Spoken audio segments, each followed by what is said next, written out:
بنو امیہ کا بادشاہ عبد الملک بن مروان جب ملک شام میں طاعون کی وبا پھیلی تو موت کے ڈر سے گھوڑے پر سوار ہو کر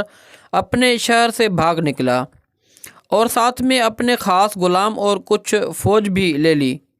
اور وہ طاعون کے ڈر سے اس قدر خائف اور ہراساں تھا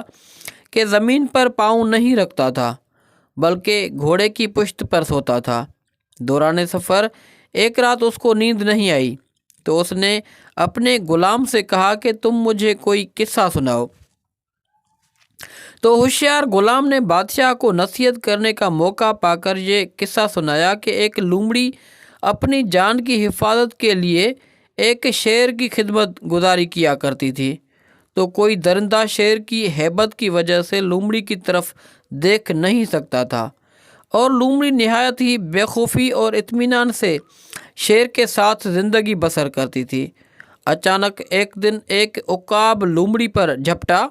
تو لومڑی بھاگ کر شیر کے پاس چلی گئی، اور شیر نے اس کو اپنی پیٹھ پر بٹھا لیا۔ عقاب دوبارہ جھپٹا اور لومڑی کو شیر کی پیٹھ پر سے اپنے چنگل میں دبا کر اڑ گیا۔ لومڑی چلا کر شیر سے فریاد کرنے لگی تو شیر نے کہا کہ اے لومڑی،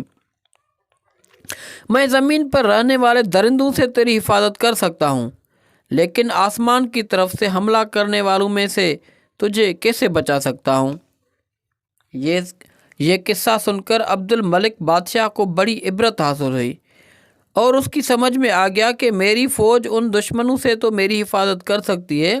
جو زمین پر رہتے ہیں، مگر جو بلائیں اور وبائیں آسمان سے مجھ پر حملہ آور ہوں، ان سے مجھ کو نہ میری بادشاہی بچا سکتی ہے،